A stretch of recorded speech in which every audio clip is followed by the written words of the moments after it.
Hello बच्चों, मैं आशा करती हूँ कि आप सभी अपने घर पर स्वस्थ और सुरक्षित होंगे और अपनी पढ़ाई पर पूरा ध्यान दे रहे होंगे। तो बच्चों, आज हम लोग व्याकरण बुक के अंतर्गत चैप्टर 7, चैप्टर का नाम है कारक, का अध्ययन करेंगे। तो आप सभी अपने सामने व्याकरण बुक निकालें, चैप्टर 7 अध्याय को खोलें। कारक, इस चैप्टर के बारे में हम लोग आज जानेंगे। कारक है क्या, कारक किसे कहते हैं। तो आज हम लोग इन्हीं बातों पर चर्चा करेंगे और इनकी जानकारी लेंगे। इसमें कारक के भेदों के बारे में, कारक की परिभाषा, कारक किसे कहते हैं और कारक का क्या उपयोग होता है, हम लोग अपने वाक्य में कैसे उपयोग करते हैं, ये सभी बातें जानेंगे। सबसे पहले कारक।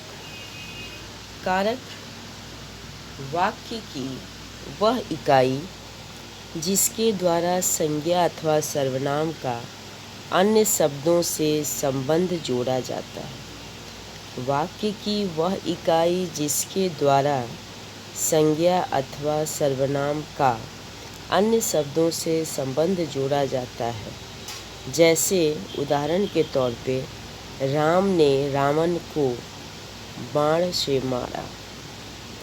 इस वाक्य में राम क्रिया करने वाले हैं, रावण पर क्रिया का प्रभाव पड़ रहा है और बाण क्रिया की पूर्ति का साधन है। तो अब इसमें कारक वाक्य की वह इकाई है, परिभाषा को समझें, जो संज्ञा या सर्वनाम का अन्य शब्दों के साथ संबंध जोड़ता है। तो कारक वाक्य की इकाई है जिसके द्वारा हम क्या करते हैं, संज्ञा अथवा सर्वनाम को अन्य शब्दों के साथ संबंध जोड़ने का काम करते हैं। जैसे कि यहाँ पर उदाहरण के रूप में बताया, राम ने रावण को बाण से मारा। तो इस तरह से यहाँ पर आपने देखा, विभक्ति में कारक को स्पष्ट करने के लिए संज्ञा या सर्वनाम के साथ जो चिन्ह लगाए जाते हैं वे विभक्ति या परसर्ग कहलाते हैं। यानी चिन्हों को हम परसर्ग भी कहते हैं, ठीक है। और कारक के कितने भेद होते हैं? तो कारक के 8 भेद होते हैं। तो बच्चों, कारक की परिभाषा याद रखिएगा। कारक क्या है? तो कारक वाक्य की वह इकाई है जिसके द्वारा संज्ञा अथवा सर्वनाम के अन्य शब्दों से संबंध जोड़ा जाता है। ये इसकी परिभाषा है और इसके जो है वह 8 भेद होते हैं और भेदों को आपको चिन्ह के साथ याद रखना है।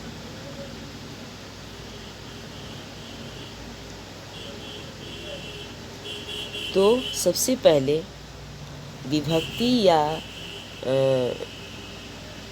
कर्ता ने कर्म को करण से संप्रदान के लिए आपादान से संबंध काके की अधिकरण में पर संबोधन हे हो अरे।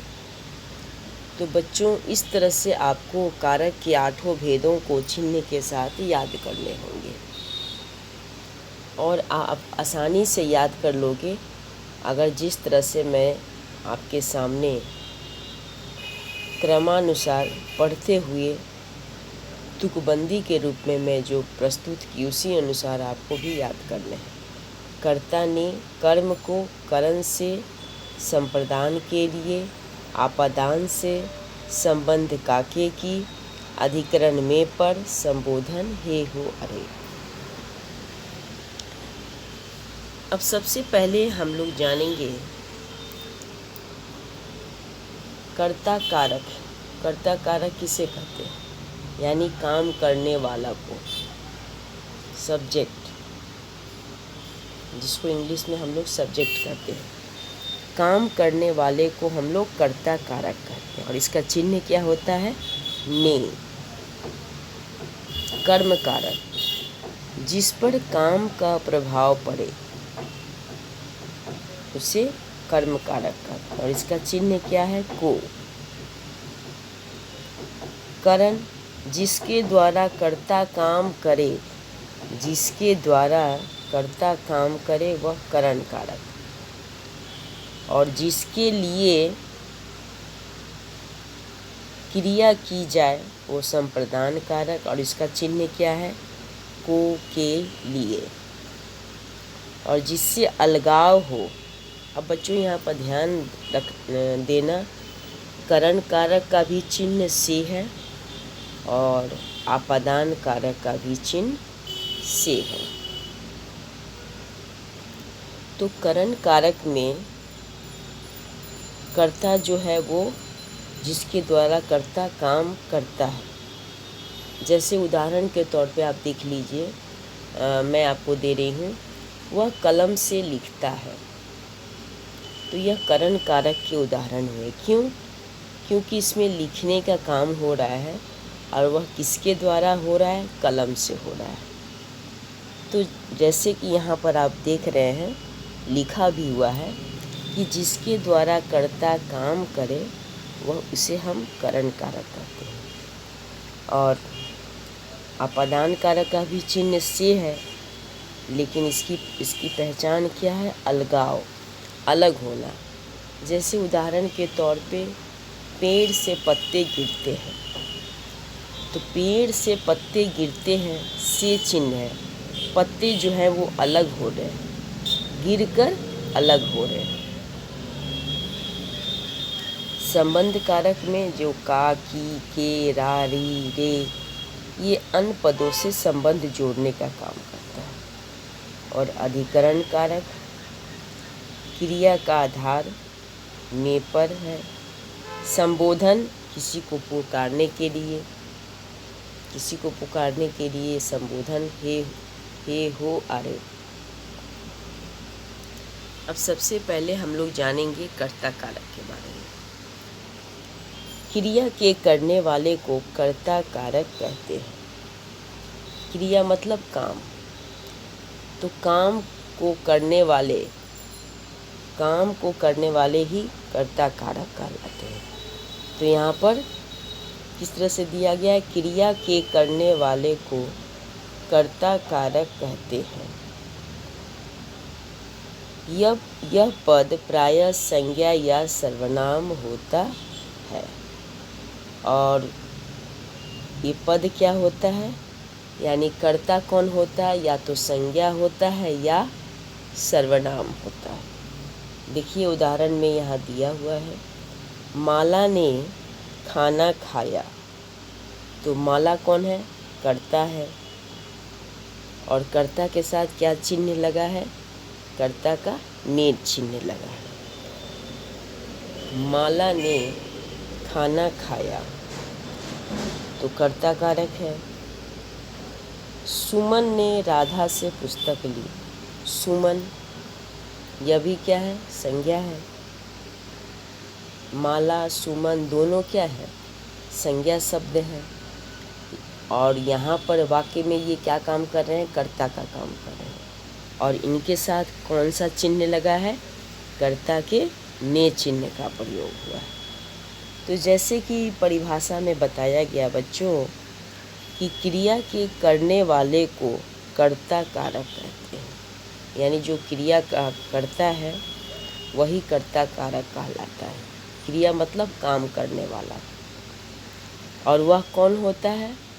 वो पद में कौन आता है? संज्ञा या सर्वनाम। और पद में वह कौन होता है? संज्ञा या सर्वनाम शब्द। अब हम लोग जानेंगे कर्म कारक के बारे में। तो आप लोग कर्म कारक पर ध्यान दें। जिस वस्तु पर क्रिया का फल पड़ता है, संज्ञा के उस रूप को कर्म कारक कहते हैं। इसका चिन्ह क्या है? को। जिस वस्तु पर क्रिया का फल पड़ता है, यानी काम करने के बाद जिस पर फल पड़ता है, संज्ञा के उसी रूप को हम कर्म कारक कहते हैं। जिस वस्तु पर क्रिया का फल पड़ता है, संज्ञा के उस रूप को कर्म कारक कहते हैं। और इसका चिन्ह क्या है? को। यहाँ पर देखो उदाहरण में, नेहा को बुखार है, निधि को मैंने बुलाया था। तो यहाँ पे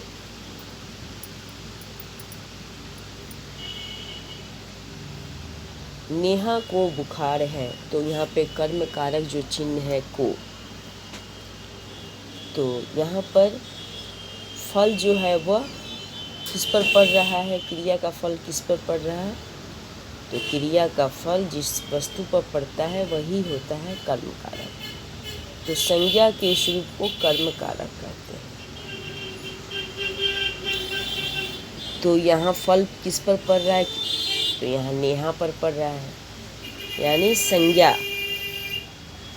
संज्ञा पर उसका फल पड़ रहा है। और संज्ञा शब्द क्या है? नेहा, निधि। तो इस तरह से परिभाषा को आप ध्यान से समझने का प्रयास करें कि किस तरह उदाहरण में उन चिन्हों के साथ परिभाषा जो है वह सटीक बैठ रहा है, सही दिख रहा है। अगला जो है कारक, करण कारक है। संज्ञा के जिस रूप से क्रिया के साधन का बोध हो उसे करण कारक कहते हैं। इसका चिन्ह से के द्वारा।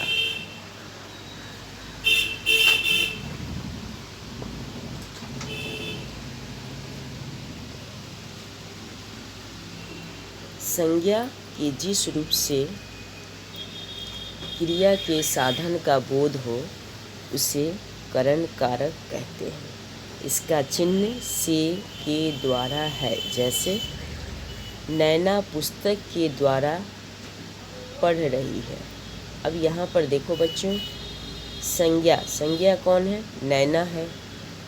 और उसका सहारा क्या है?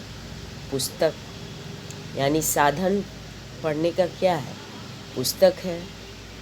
जैसे कि वाक्य में दिया हुआ है, नैना पुस्तक के द्वारा पढ़ रही है। तो संज्ञा शब्द है नैना, और पढ़ने का काम किसके द्वारा हो रहा है? पुस्तक के द्वारा हो रहा है। तो जिस रूप से क्रिया के साधन का बोध हो उसे करण कारक कहते हैं। तो इस चिन्ह से के द्वारा, यानी करण कारक का चिन्ह जो है से है, के द्वारा भी है। दूसरे उदाहरण में देखिए, राहुल गाड़ी से जा रही है। तो ये वाक्य तो सही नहीं है। राहुल जो है वह पुल्लिंग है, और यहाँ पर जा रही है बुक में दिया हुआ है बच्चों, तो यह गलत है। तो इसे आप ठीक कर लीजिएगा। यहाँ होगा राहुल गाड़ी से जा रहा है। रही जो है वो वर्ड को काट दीजिए और काट कर लिख दीजिए रहा है। राहुल गाड़ी से जा रहा है। तो यहाँ पर जाने का काम किसके द्वारा हो रहा है? गाड़ी के द्वारा हो रहा है। इसलिए साधन में ही करण कारक के चिन्ह का प्रयोग किया गया है। ठीक है, देखिए संज्ञा कौन है? राहुल है। और जाना जो है वो क्रिया शब्द है, और जाने का काम किसके द्वारा हो रहा है? गाड़ी के द्वारा हो रहा है। तो गाड़ी में ही करण कारक के से चिन्ह का प्रयोग हुआ है।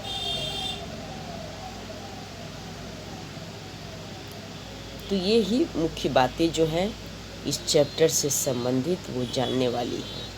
और कारक जो चैप्टर है ये पिछली कक्षा में भी आपने नहीं पढ़ा था, जिस कारण मैंने इस कक्षा में आपको आपके व्याकरण बुक में मैंने रखा कि आपको इसका भी ज्ञान होना चाहिए कि कारक है क्या, इसके कितने भेद होते हैं, इनका प्रयोग हम कैसे करते हैं। तो इन सभी बातों को भी हमें जानना चाहिए। तो इसीलिए बच्चों, आज इस चैप्टर, जैसे कि यह चैप्टर छोटा दिख रहा है, लेकिन इसमें मुख्य बातें जो हैं वो जानने वाली हैं और समझने वाली हैं।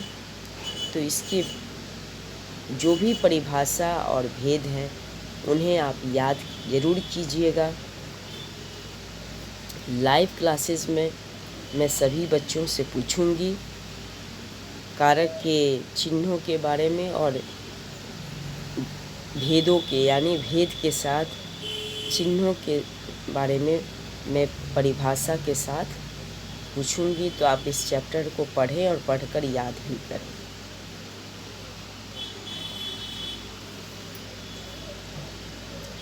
अब यहाँ पर नेक्स्ट है संप्रदान कारक। कर्म के द्वारा कर्ता जिसे संतुष्ट करना चाहता है। संप्रदान कारक क्या है? कर्म के द्वारा कर्ता जिसे संतुष्ट करना चाहता है वो संप्रदान कारक होता है। कर्म के द्वारा काम के द्वारा, कर्म मतलब काम के द्वारा जब कर्ता मतलब संज्ञा या सर्वनाम शब्द। कर्ता कौन हुआ? तो वाक्य में जो संज्ञा शब्द हुआ या सर्वनाम शब्द हुआ वही कर्ता होता है। तो कर्म के द्वारा जब वो संतुष्ट करता है जिसे, वहाँ पर संप्रदान कारक का चिन्ह लगता है। और वह चिन्ह क्या है? के लिए अथवा को। गरीबों को खाना दो, तो गरीबों को खाना दो। कर्म के द्वारा कर्ता जो है यहाँ संतुष्ट कर रहा है। तो खाना किसे देना है? तो खाना गरीबों को देना है। इसलिए गरीबों शब्द में जो है, यानी कर्ता में को चिन्ह का, यानी संप्रदान कारक के चिन्ह का प्रयोग हुआ। मेरे लिए दूध लेकर आओ। लिए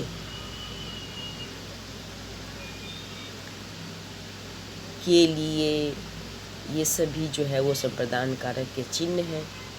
तो मेरे लिए दूध लेकर आओ, मेरे कर्ता है, संतुष्ट करना चाहता, कर्ता जिसे संतुष्ट करना चाहता है, तो उसमें क्या लगा? संप्रदान कारक के लिए चिन्ह का प्रयोग हुआ।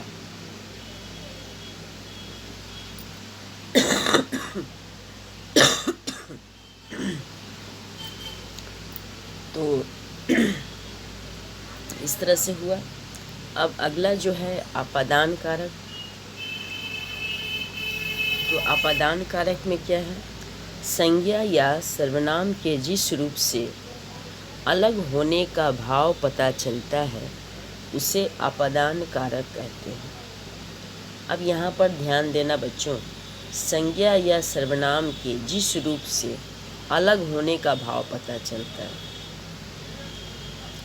जिस रूप से तुम्हें लगे कि ये दोनों अलग हो रहे हैं, उसे आपादान कारक कहते हैं। और इसका चिन्ह जो है वो से। लेकिन याद रखना बच्चों, आपादान कारक में हमेशा अलग होने का ही भाव रहता है। तो ये मुख्य बातें हैं। अलग होना, भय होना, ये सभी बातें जो है वो आपादान कारक से जुड़ी हुई। जैसे बादलों से वर्षा हो रही है, तो बादल से वर्षा हो रही है, तो वो वर्षा जो है वो नीचे आ रही है, धरती पर गिर रही है। तो धरती पर गिरने के कारण क्या हुआ? वो बादल से तो अलग हो गई ना। बादल से तो उसका अलगाव हो गया, अलग होकर वो धरती पर गिर रही है बारिश की बूंदें। तो यहाँ पर अलग होने का भाव स्पष्ट हो रहा है। जिस कारण इस वाक्य में अपादान कारक के से चिन्ह का प्रयोग हुआ। तो ये ध्यान में रखना और याद में रखना बच्चों, करण कारक के भी से चिन्ह हैं, अपादान कारक के भी से चिन्ह होते हैं, लेकिन दोनों में मुख्य अंतर ये है कि करण कारक में हम लोग क्रिया के साधन के रूप में प्रयोग करते हैं, यानी जिसके द्वारा हम काम करते हैं उसमें से चिन्ह का प्रयोग होता है। जैसे वह हाथ से लिखता है, वो चाकू से सब्जी काटता है, तो जिसके द्वारा क्रिया की जाती है उसमें से चिन्ह का प्रयोग होता है। लेकिन अपादान कारक में क्या है, जिसमें अलग होने का भाव स्पष्ट हो, उन वाक्यों में से चिन्ह का प्रयोग होता है। नैना साइकिल से जाती है, साइकिल से जाती है, लेकिन यहाँ पर साइकिल से जाती है, इसमें अलग होने का तो भाव प्रकट नहीं हो रहा है। तो ये जो वाक्य है थोड़ा सही नहीं मुझे लग रहा है, क्योंकि यहाँ तो क्रिया के साधन का जुटा हुआ है। पेड़ से पत्ते गिरते हैं, ये वाक्य जो होगा वो सही होगा, यानी वृक्ष से पत्ते गिरते हैं, ये वाक्य सही है। नैना साइकिल से जाती है, ये भी वाक्य जो है वो जाने का काम किसके द्वारा हो रहा है, साइकिल के द्वारा हो रहा है।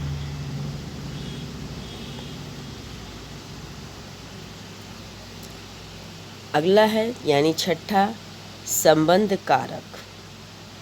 किसी शब्द का क्रिया के अतिरिक्त किसी अन्य शब्द के साथ जो संबंध होता है, किसी शब्द का क्रिया के अतिरिक्त किसी अन्य शब्द के साथ जो संबंध होता है उसे संबंध कारक कहते हैं। इसका चिन्ह का, की, के आदि है। जैसे सीतापुर मोहन का गांव है, सेना के जवान आ रहे हैं। तो यहाँ पर देखो बच्चों, परिभाषा में क्या बता रहा है कि किसी शब्द का क्रिया के अतिरिक्त किसी अन्य शब्द के साथ भी, यानी कहने का अर्थ है कि इस वाक्य में जो शब्द है वो क्रिया के अतिरिक्त, यानी क्रिया शब्दों के अतिरिक्त और भी किसी शब्दों के साथ अगर संबंध जोड़ते हैं तो उसे संबंध कारक कहते हैं। और इसका चिन्ह है का, की, के आदि। सीतापुर मोहन का गांव है,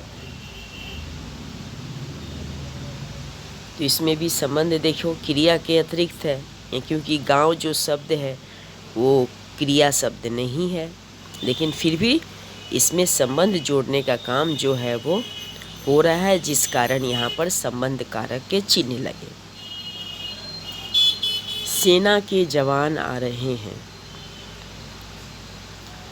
यहाँ भी संबंध जोड़ने का काम हो रहा है। कौन जवान आ रहे हैं, तो सेना के जवान आ रहे हैं, तो इसलिए यहाँ पर भी संबंध जोड़ने के, जहाँ पर चिन्ह काम हो वहाँ पर संबंध कारक के काके की चिन्हों का प्रयोग किया जाता है। अधिकरण कारक, जो शब्द क्रिया का आधार हो उसे अधिकरण कारक कहते हैं। जो शब्द क्रिया का आधार हो उसे अधिकरण कारक कहते हैं, यानी क्रिया का जो आधार होता है, जो शब्द क्रिया का आधार हो उसे अधिकरण कारक कहते हैं। और इसका चिन्ह में पर है। जैसे कमलेश वन में घूम रहा है, अधिकरण कारक का चिन्ह क्या होता है, में पर।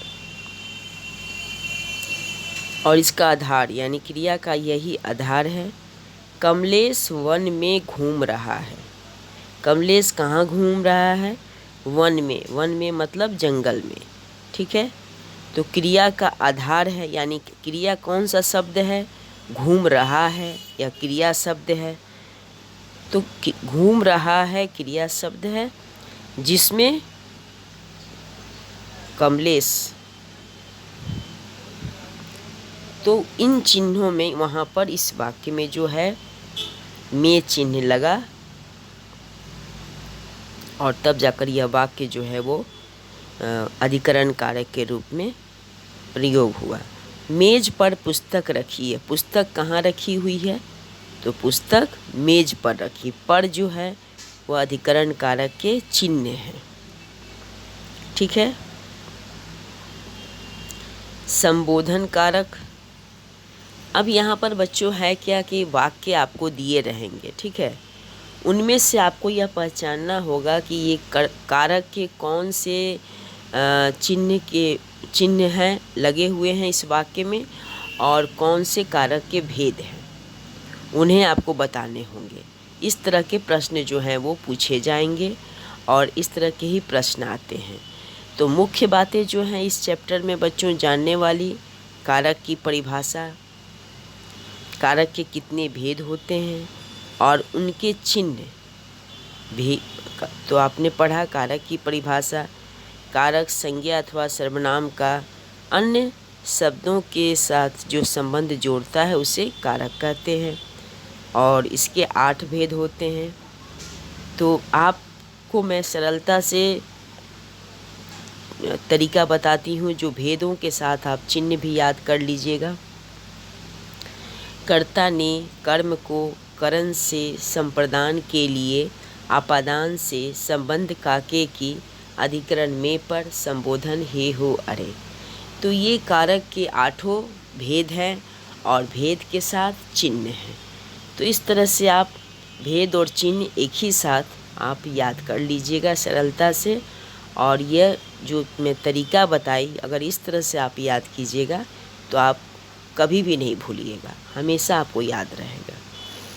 तो बच्चों, मैंने जो आपको कारक के भेदों के बारे में परिभाषा और जो चिन्ह के साथ याद करने के लिए कही, उसी तरह से आप प्रैक्टिस कीजिए घर पर और याद कीजिए, क्योंकि मैं इस चैप्टर से संबंधित प्रश्नों को लाइव क्लासेस में ज़रूर पूछूंगी। तो आप इसे इस अध्याय का अध्ययन ज़रूर करें।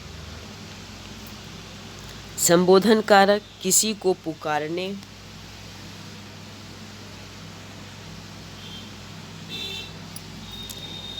पुकारने या सावधान करने के लिए जिस शब्द का प्रयोग किया जाता है उसे संबोधन कारक कहते हैं। इसका चिन्ह अरे, ओ, आदि, है जैसे। हे भगवान, ये क्या हुआ।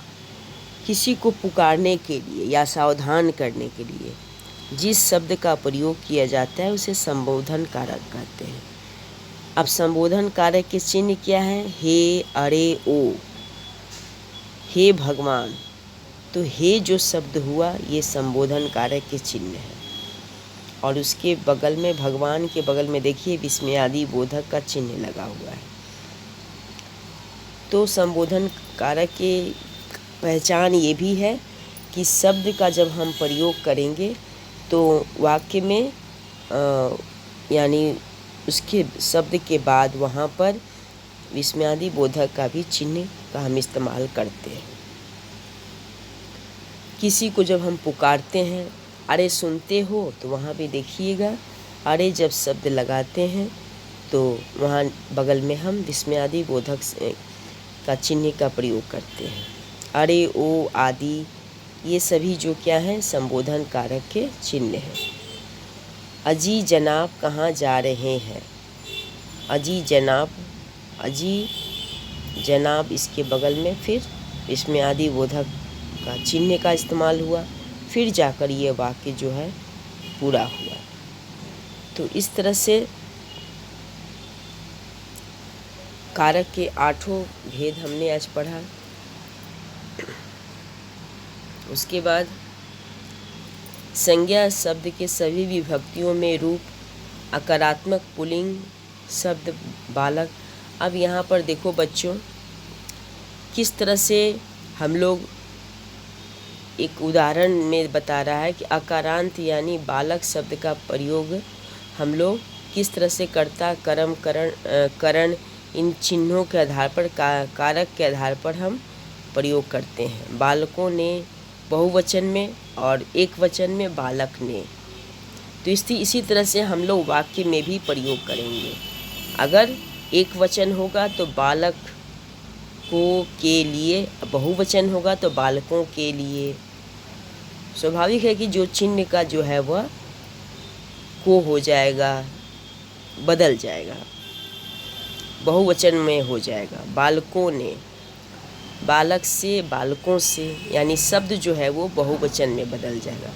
चिन्ह वही रहेगा लेकिन शब्द जो है वो बहुवचन में परिवर्तित हो जाएगा, जिसको यहाँ पर बताया गया है। एक वचन में सेम वही और बहुवचन में बालक शब्द जो है वो उदाहरण को समझाने के लिए यहाँ दिया गया है। तो बहुवचन में वह शब्द परिवर्तित होकर चिन्ह के साथ प्रयोग किया जाएगा। तो ये सब जो है वो मुख्य बातें थी इस चैप्टर से संबंधित। और इस चैप्टर में जो हमने देखा, हमने सीखा वो भी है, उसे भी आप याद करके रखिएगा। कर्ता, कर्म, करण, संप्रदान, आपादान, संबंध, अधिकरण, संबोधन, ये सभी जो है कारक के चिन्ह हैं। और यानी भेदों के साथ इनके चिन्हों के भी याद करने होंगे। ये कारक के सभी भेद हैं और इसके साथ इनके चिन्ह भी जो है वो याद करने होंगे। तो इस पाठ से संबंधित और जो बातें हैं वे हम अगली कक्षा में आपको बताएंगे। तो अब आप इस पाठ को ज़रूर पढ़ें और इस पाठ से संबंधित जो मुख्य बातें हैं उसे आप याद करें।